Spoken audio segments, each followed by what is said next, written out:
1 Prodi Pendidikan Musik dengan NIM 221244-2003. Dosen pengampu Bapak Dr. Lahmud Barzani Siomi, SPD MPD. Di sini saya akan menjelaskan materi saya tentang model desain pembelajaran. Model desain pembelajaran merupakan proses keseluruhan tentang kebutuhan dan tujuan belajar serta sistem penyampaiannya, termasuk di dalamnya adalah pengembangan bahan dan kegiatan pembelajaran, uji coba dan penilaian bahan, serta pelaksanaan kegiatan pembelajarannya. Untuk memahami lebih jauh tentang teori dan aplikasi desain pembelajaran, dikenal berbagai model desain pembelajaran dengan menggunakan pendekatan tertentu. Tersebut adalah model ADIE, model ASURE, model DIG dan CARE, dan model PPSI, dan model AT dan T. Model Degeng, model pengembangan instruksional atau MPI, dan model Gerlach dan Early, model CAM, model ISD, dan lain sebagainya. Berikut beberapa model desain pembelajaran.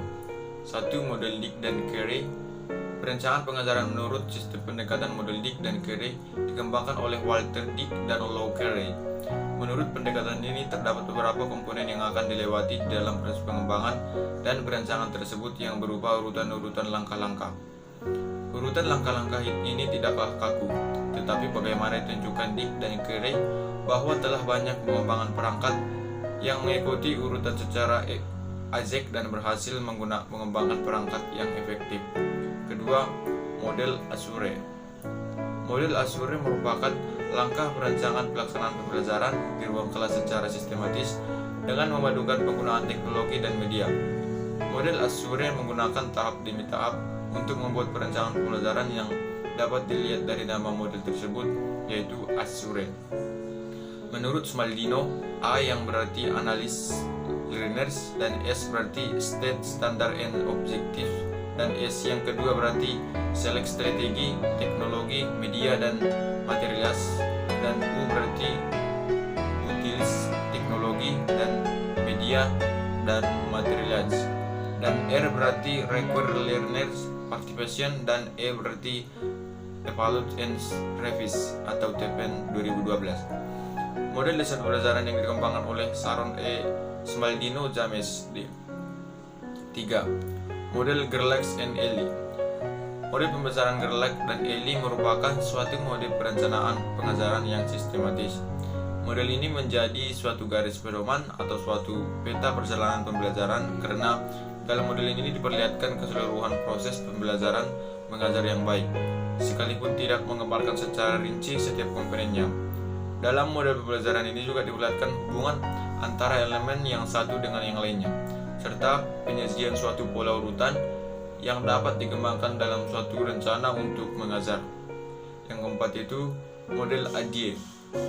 Model desain pembelajaran ADIE adalah model desain pembelajaran yang menggunakan 5 tahap atau langkah sederhana dalam pengaplikasiannya.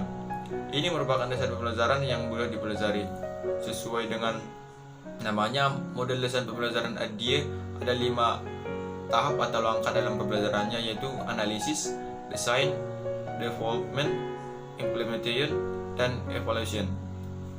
5. Model PPSI. Model PPSI ini adalah gabungan dari perencanaan pengajaran versi Performance Based Teacher Education atau PBET, perencanaan pengajaran sistematika, dan perencanaan pengajaran model LAVIS. Indonesia dikembangkan menjadi DPSI atau Prosedur Pengembangan Sistem Instruksional. Keenam itu model ISD atau Instructional System Design. Rancangan sistem pembelajaran merupakan prosedur terorganisir yang mencakup langkah-langkah menganalisis, merancang, mengembangkan, melaksanakan, dan menilai pembelajaran. Langkah-langkah ini dalam setiap proses memiliki dasar yang terpisah dalam teori maupun praktik, seperti halnya pada proses ISD secara keseluruhan. Sekian dari penjelasan materi saya. Jika saya mempunyai perkataan yang salah, mohon dimaafkan. Terima kasih.